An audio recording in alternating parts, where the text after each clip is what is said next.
Hello everyone, today we are going to study about the different types of file organization.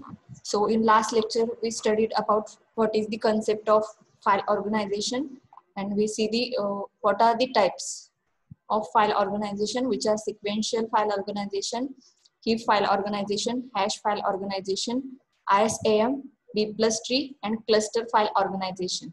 And we studied about the first type, which is sequential file organization. So we study the next file organization type, which is heap file organization. So it is the simplest and most basic type of organization, and it works with data blocks. And in heap file organization, the records are inserted at the file's end. That means when new record is coming, then it is inserted at the end of the particular file. Then when the records are inserted, it doesn't require the sorting and ordering of records. That means याच्यामध्ये कोणताही sorting किंवा ordering algorithm use होत नाही. म्हणजे sequential file organization मध्ये जेव्हा एखादा new record insert होतो तेव्हा ते त्याच्यामध्ये सॉर्टिंग अल्गोरिदम यूज करून ते ज्या सिक्वेन्सला असेल त्या सिक्वेन्सला प्लेस केलं जातं. पण याच्यामध्ये असं नाहीये. ऍट द एंड ते रेकॉर्ड काय केलं जातं, इन्सर्ट केलं जातं. Then when the data block is full, the new record is stored in some other block. This new data block need not to be the very next data block, but it can select any data block in the memory to store new record. And that's why it is also known as unordered file. जे याच्यामध्ये एखादा new data block नसेल तर त्याच्यामध्ये जो next data block आहे तो select केला जातो आणि त्याच्यामध्ये ते न्यूली रेकॉर्ड सेव्ह केलं जातं. Then in the file every record has a unique ID and every page in a file is of the same size. म्हणजे याच्यामध्ये जे काही डेटा ब्लॉक्स असतील ते सेम साईजचे असणार आहेत. And it is the DBMS responsibility to store and manage the new records. Okay, so this is the diagram which contains the data records and data blocks in memory. You know that what are the data blocks that are used in concept of memory. So these are the data records and this is the data blocks. This is data block 1, data block 2 and data block 3. Okay, then R1 record is stored in the data block 2, same R3. Okay, R6 and R4 are stored in data block 3. Okay, and R5 is stored in the data block 1. Okay, then new record is inserted into that particular data blocks. Then how that record is inserted, so see here.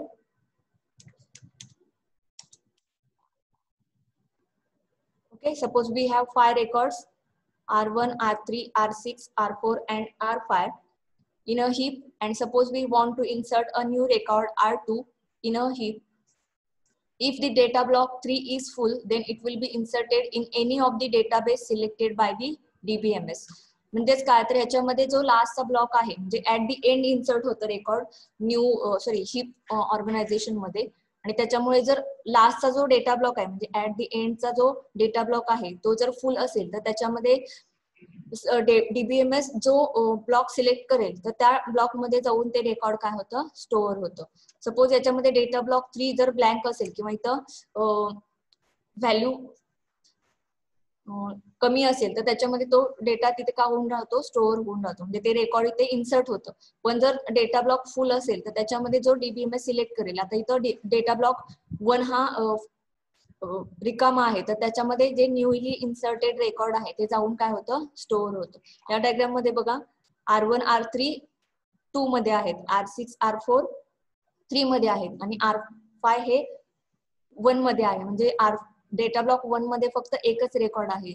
हा जो second record आहे ते blank आहे. त्यामुळे जे newly record insert होणार आहे R2 ते कुठे होणार आहे तर डेटा ब्लॉक 1 मध्ये होणार आहे.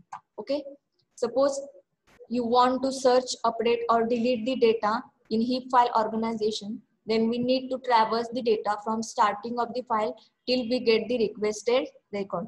म्हणजे याच्यामध्ये searching, updating, deleting of the data हे होऊ शकतं heap file organization मध्ये. याच्यासाठी स्टार्टिंग टू एंड याच्यामध्ये रेकॉर्ड्स काय केले जातात, ट्रॅव्हर्स केले जातात. This is the concept of heap file organization. Okay, and heap file organization is also called as unordered file organization. This is the another name of heap file. Then the next type is hash file organization. Hash file organization uses the computation of hash function on some fields of the records. The hash function's output determines the location of this block where the records are to be placed. So this is the data records and this is the data blocks in a memory. And in hash file organization, hash functions are used for some fields of the records. म्हणजे याच्यामधले जे काही fields आहेत रेकॉर्ड्सचे तर त्याच्यावरती hash function use केलं जातं. तर आता ते कसं यूज केलं जातं तर when a record has to be received using the hash key columns, then the address is generated and the whole record is retrieved using that address. म्हणजे याच्यामध्ये एखादं जेव्हा न्यूली रेकॉर्ड इन्सर्ट होतं तर तेव्हा त्याच्यासोबत एक हॅश की कॉलम असतो आणि तो हॅश की कॉलम आहे त्याच्यामध्ये काय होतं तर the address is generated, याच्यावरून ऍड्रेस जनरेट केला जातो आणि ते रेकॉर्ड आहे ते पूर्णपणे जे काही ऍड्रेस जनरेट झालेला आहे त्या ठिकाणी जाऊन स्टोअर होतो. In the same way, when a new record has to be inserted, then the address is generated using the hash key and record is directly inserted. इथं तुम्हाला परत सांगितलेलं आहे की याच्यामध्ये न्यू रेकॉर्ड येतं तेव्हा त्याच्यामध्ये ऍड्रेस जनरेट होतो युजिंग हॅश की आणि रेकॉर्ड त्या ठिकाणी डिरेक्टली काय होतं insert होतं. The same process is applied in the case of delete and update. Okay. Then in this method there is no effort for searching and sorting the entire file. In this method each record will be stored randomly in the memory. त्याच्यामध्ये एखादं record randomly store केलं जातं आणि त्यामुळे त्याच्यामध्ये कोणताही algorithm use होत नाही किंवा सॉर्टिंग सर्चिंग होत नाही.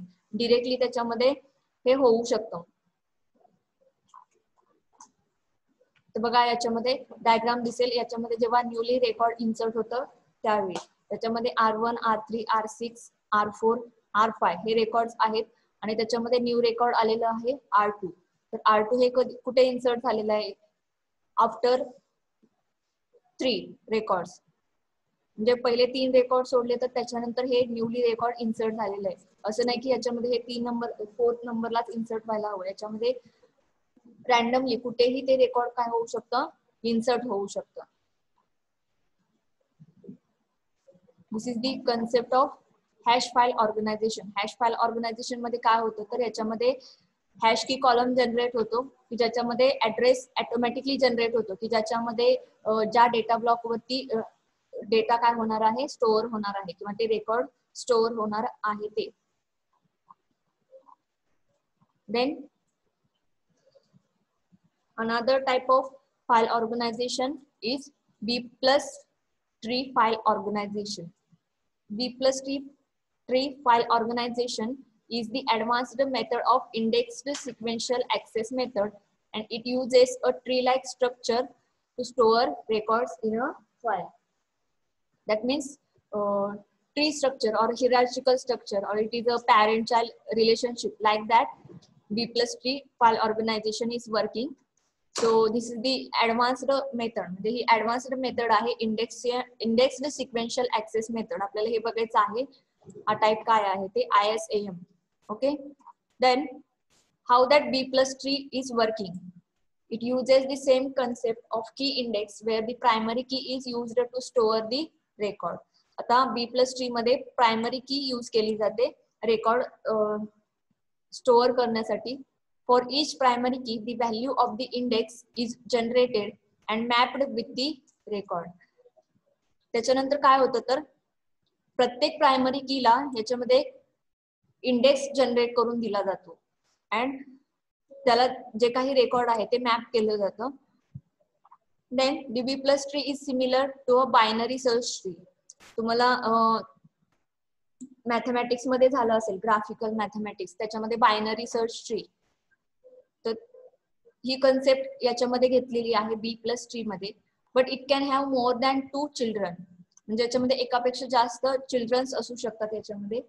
In this method all the records are stored only at the leaf node. म्हणजे जेव्हा एखादा न्यूली रेकॉर्ड इन्सर्ट होतं तेव्हा त्याच्यामध्ये लीफ नोडला ते रेकॉर्ड काय होऊ शकतं, स्टोअर होऊ शकतं.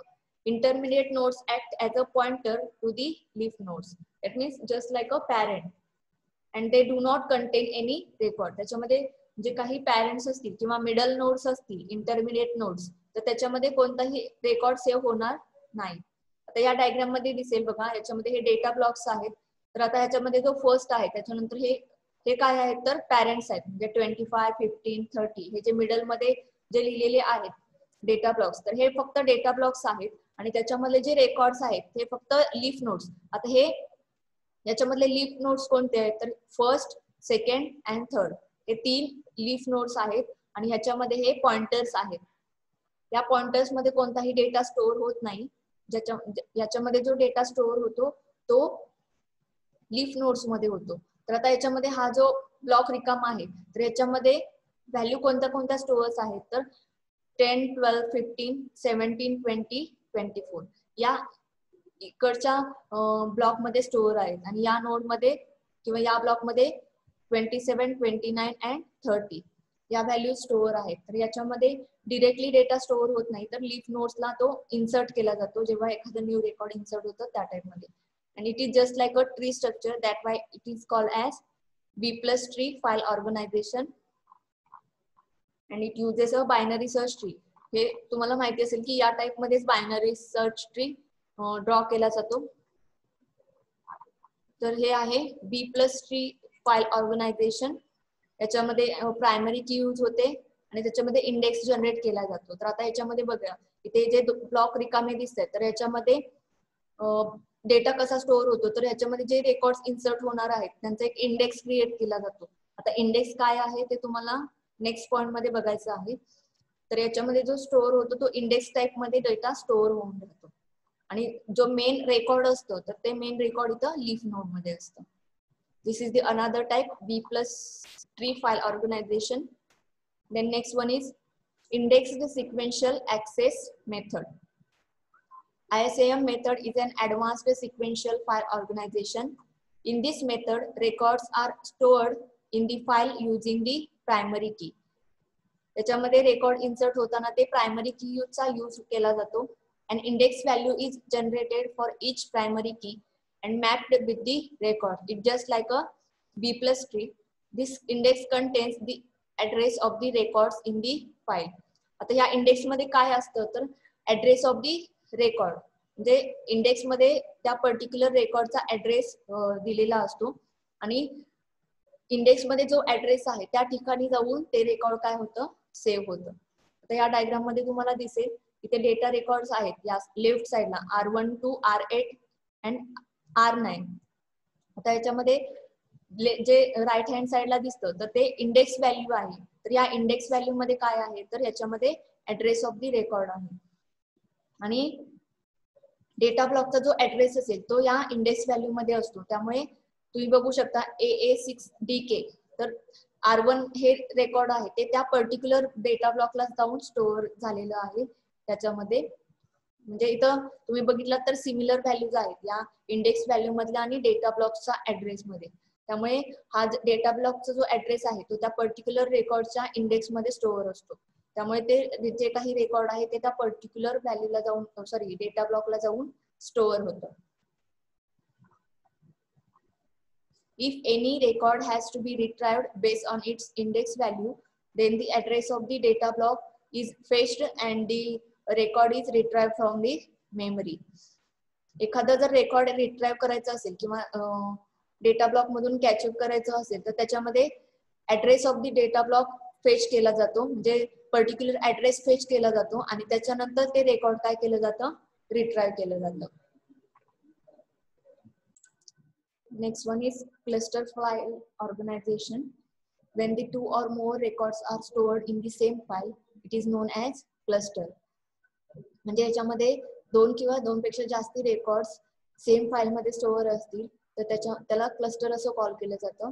These files will have 2 or more tables in the same data block and key attributes which are used to map these tables together are stored only once.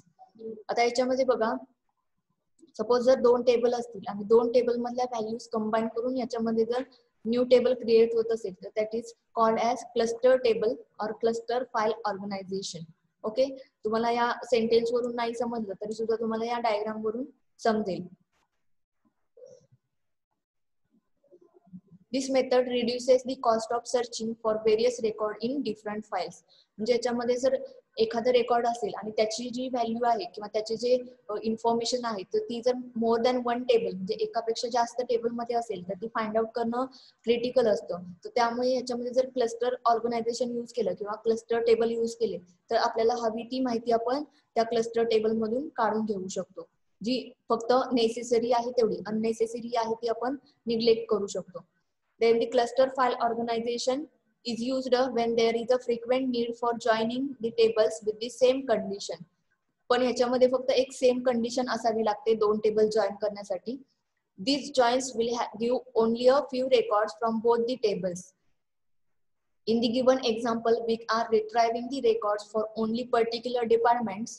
This method can't be used to retrieve the records for the entire department.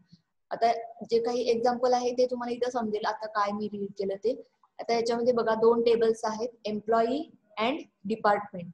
Employee table मध्ये कोणते columns आहेत तर employee ID, employee name, address and department ID.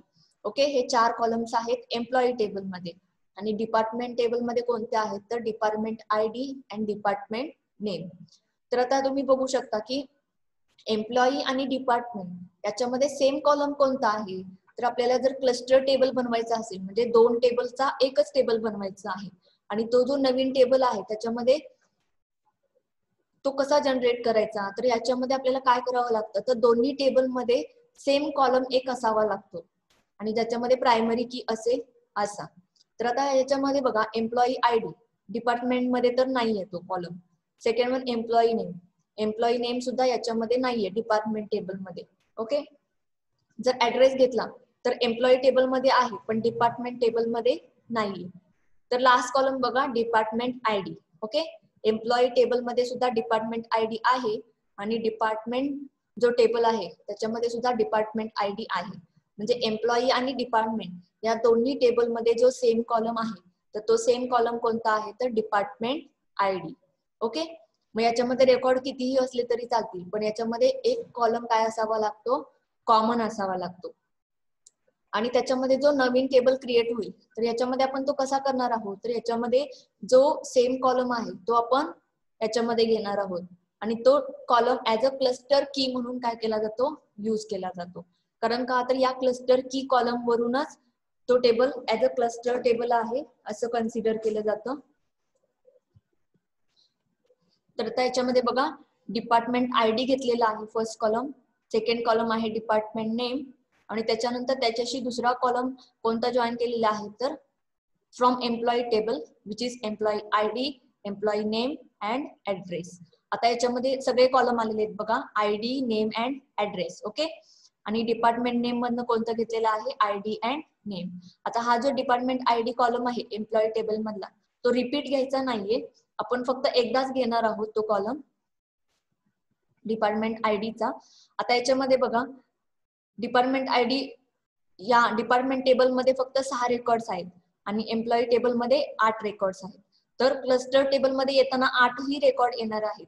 फक्त याच्यामध्ये जे department number आहेत ते प्रत्येकासाठी अलोकेट असणार आहेत डिपार्टमेंट म्हणून याच्यामध्ये जे इथं जे रेकॉर्ड दिसतात ते तुम्हाला ब्लँक दाखवले जातील. दिसतंय तिथे ब्लँक दिसतात तुम्हाला 12 number and 14 number. Okay,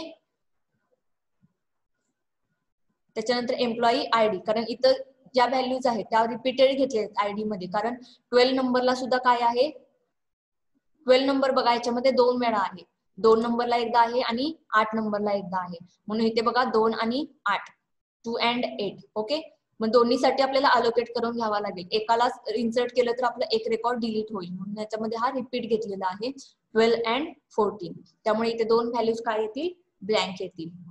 so this is the concept of cluster table. म्हणजे क्लस्टर टेबलची कन्सेप्ट काय आहे तर 2 टेबलचा मिळून आपल्याला एक टेबल जनरेट करायचा आहे आणि हा जनरेट करण्यासाठी याच्यामध्ये 2 टेबल मध्ये एक कॉलम काय असायला हवा सेम असायला हवा, ज्याला प्रायमरी की असाइन असेल, आणि तो कॉलम यूज करून आपण दोन्ही टेबल काय करतो, जॉईन करतो. This is the concept of cluster. In this method we can directly insert, update or delete any record. Okay, त्याच्यामध्ये आपण डिरेक्टली डेटा किंवा रेकॉर्ड इन्सर्ट करू शकतो, अपडेट करू शकतो किंवा डिलीट करू शकतो. So data is sorted based on the key with which searching is done. आता याच्यामध्ये डेटा सॉर्टिंग करून स्टोअर केला जातो. कशावरती तर जी काही की आहे त्या की नुसार त्याच्यामध्ये डेटा सॉर्टेड केला जातो. त्याच्यामुळे एखादा डेटा जर सर्च करायचा असेल तर तो इझिली काय होऊ शकतो, सर्च होऊ शकतो. Cluster key is a type of key with which joining of the table is perform. मी सांगितलं याच्यामध्ये की क्लस्टर की आहे, याच्यामध्ये ती क्लस्टर की दोन टेबल जॉईन करण्यासाठी मोस्ट इम्पॉर्टंट की आहे, ज्याचा यूज करून टेबल्स काय केले जातात, क्लस्टर केले जातात. ओके, तर आता हे क्लस्टर आहे. मी सांगितलं की याच्यामध्ये दोन टेबल जॉईन करून एक टेबल क्रिएट केला जातो.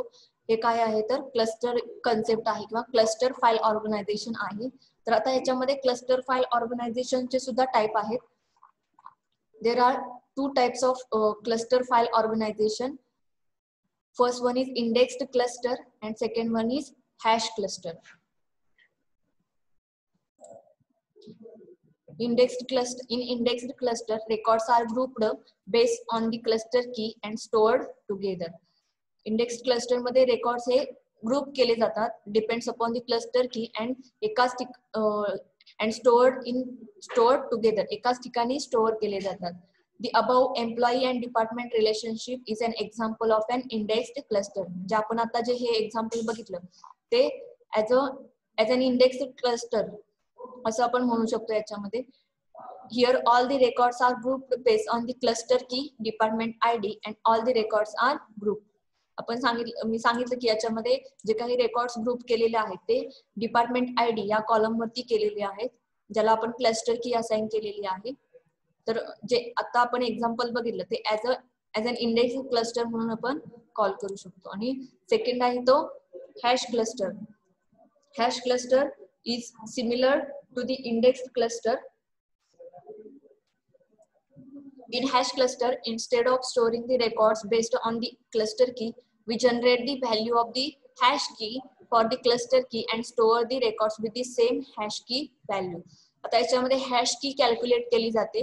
आता तुम्हाला हॅश की कशी कॅल्क्युलेट करायची याच्यामध्ये आपल्याला जायचं नाहीये, तर फक्त आपण लक्षात ठेवायचं की क्लस्टर की साठी प्रत्येक क्लस्टर की साठी याच्यामध्ये हॅश की जनरेट होते आणि त्याच्यामध्ये त्या हॅश की व्हॅल्यूचा यूज करून रेकॉर्ड काय केलं जातं, इन्सर्ट केलं जातं.